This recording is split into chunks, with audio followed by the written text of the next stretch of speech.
agree that film cameras are cool, and the picture you can shoot on film have that something special that it's impossible to get with a digital camera.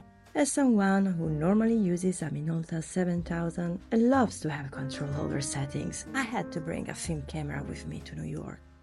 However, while I was preparing for my trip, I felt an itch to break away from my usual routine and try something different. Something where I didn't have total control over the settings. A point-and-shoot camera.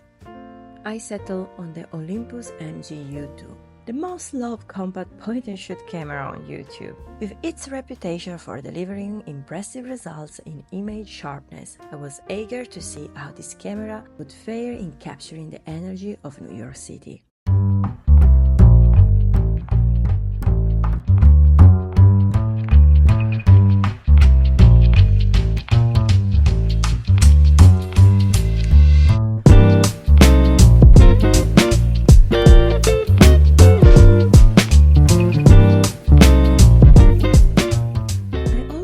To challenge myself to be less in control over the technicalities. One of the most appealing aspects of point-and-shoot cameras is their simplicity. In particular, with the Olympus MJU II, you can control when you would like to use the flash and when not. And basically, that's it. Not interchangeable lenses, no settings to adjust, nothing. The fuss is over. This approach is definitely something straightforward and intuitive in the shooting experience. It's more about capturing the moment and enjoying the act of photographing rather than thinking about aperture and shutter speed. I enjoy this aspect because it reminded me of my childhood when, for school trips, I only had disposable cameras, and I just wanted to remember the moments and play with the camera.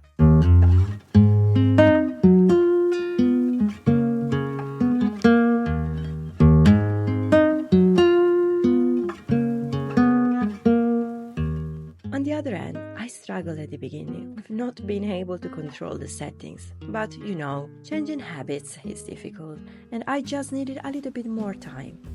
I had to let go of the control freak attitude that is in me to embrace spontaneity.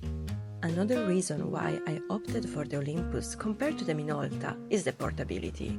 I was able to easily slip into my pocket and have it always with me. During this trip, I was definitely looking for something lightweight that would make it a breeze to carry around all day without fatigue. Even though the Olympus has an aperture of 2.8, I miss the wide aperture of the Minolta, especially when I was shooting in dark environments without flash. However, I did not miss carrying the weight of the Minolta. For this trip, I wanted to use the film camera as a supportive camera to my Fuji, to experiment with analog stocks, especially during the night.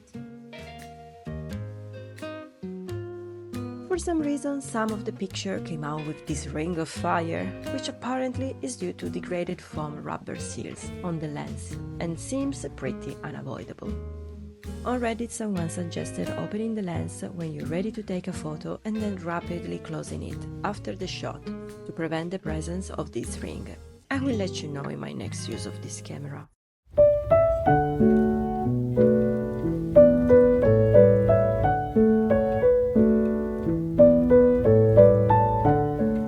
This experience with a point-and-shoot camera was definitely something different from the past in various aspects, but the freedom and the playfulness I had while shooting were very liberating and fun.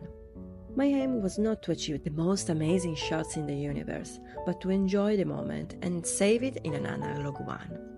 For all these reasons, yes, you should try a point-and-shoot camera at least once in your photography journey, and then you can let me know if you feel free, light and playful. This is Julia Hepburn. Please like and subscribe to this channel to help me provide you with new content and to help this channel grow. I will see you all next week. Ciao!